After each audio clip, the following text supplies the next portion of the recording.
Ada sebuah video di mana saya dikirim linknya menceritakan ramalan Jayabaya tentang keadaan dunia saat ini. Lalu dia menggabungkan sejarah 7 presiden belakangan di Indonesia yang ternyata berpola atau ada polanya. Pola sepertinya halnya di Amerika. Rakyat Amerika memilih yang sesuai dengan kebutuhan bangsa Amerika pada saat itu untuk mengantisipasi masa depan dan manfaat yang akan rakyat dapatkan ke depannya. Jadi kalau rakyat Amerika perlu keuntungan finansial alias rakyatnya mau kaya, maka Partai Republik lah yang terpilih menang. Karena Partai Republik cirinya menurunkan pajak dan menswastakan negara. Kalau Partai Demokrat yang terpilih, pajak naik namun fasilitas negara untuk rakyat jadi gratis dan lengkap seperti sarana kesehatan dan pendidikannya. Demikian juga 7 presiden Indonesia menjabat selama ini, maka semua bergaya sama, yaitu heavy on government atau berciri apa-apa pemerintah, ala Partai Demokratnya Amerika, ala sosialisnya Tiongkok. Sementara para kandidat yang akan bermain di 2024 saat ini semuanya berciri sama, berpola sama dengan 7 presiden yang telah berkuasa, apa-apa pemerintah.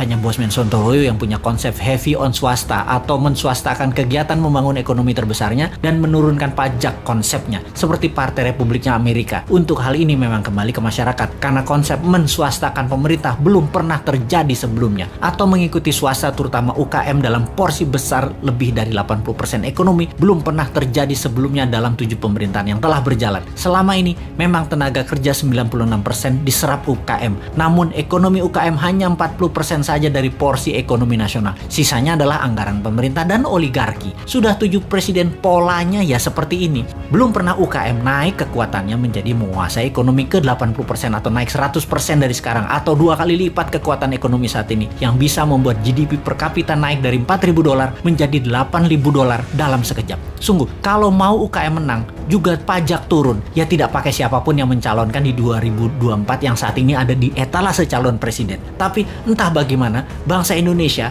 apakah mau berubah atau tetap, ya belum tahu juga. Apakah efek corona yang meluluh lantakkan ekonomi saat ini dan mengambiarkan kesehatan masyarakat saat ini yang dikelola oleh pemerintah yang menjabat atau oleh masyarakat masih layak menjabat ke depannya di tahun 2024? Ya terserah rakyat. Jadi kita biarkan sampai 3 tahun ke depan aja. Kita lihat di tahun 2024 akankah memilih calon dari yang ada di etalase saat ini yang berciri sama dengan 7 presiden yang lalu, atau pilih calon-calon baru yang berciri baru bahkan beda seperti ala Sontoloyo misalnya. Tentunya bukan Bosman ya, dia mah nggak pantas, orang pedagang recehan dan provokator doang bisanya. Ciri presiden yang lalu-lalu adalah kuat hutang pinjaman dari negara lain. Dulu banyaknya ke IMF, sekarang malah 2, IMF dan Tiongkok. Dan nanti kalau yang jadi salah satu dari kandidat yang ada, rasanya sama, berhutang juga. Hanya konsep bernegara MMT yang berani cetak duit berbasis proyek anak negeri. Proyek ini berbasis UKM. Kalau UKM mau maju, ya pilih model MMT. MMT itu pro swasta banget dan menurunkan pajak. Kalau lihat dari pajangan etalase, ya mereka kebanyakan memuja pilihannya tadi hanya orangnya, bukan konsep bernegaranya. Karena tidak satu pun punya konsep. Asli mereka yang mau jadi presiden saat ini punyanya satu, bagaimana jadi populer agar terpilih.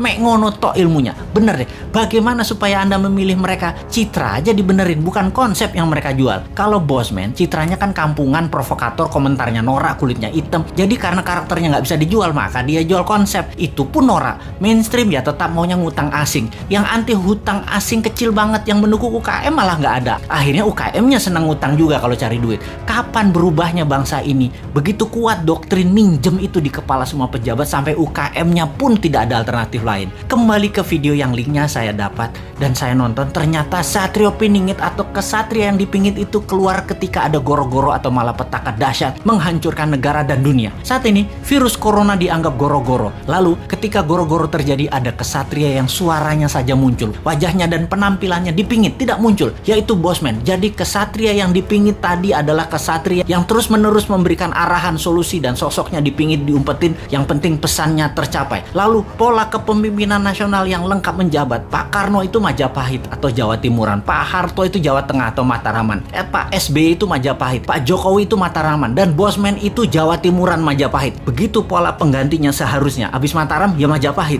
Dan sekali lagi sahabat, kedua informasi terakhir itu lebih ngaco lagi sahabat dari MMT-nya Bosman dan pro swastanya Bosman. Wis, sekarang kita semua sing sehat, selamat, tinggikan imunitas dengan banyak guyon-guyon segar. Jangan urusi Bosman. Bosman memang jancuk.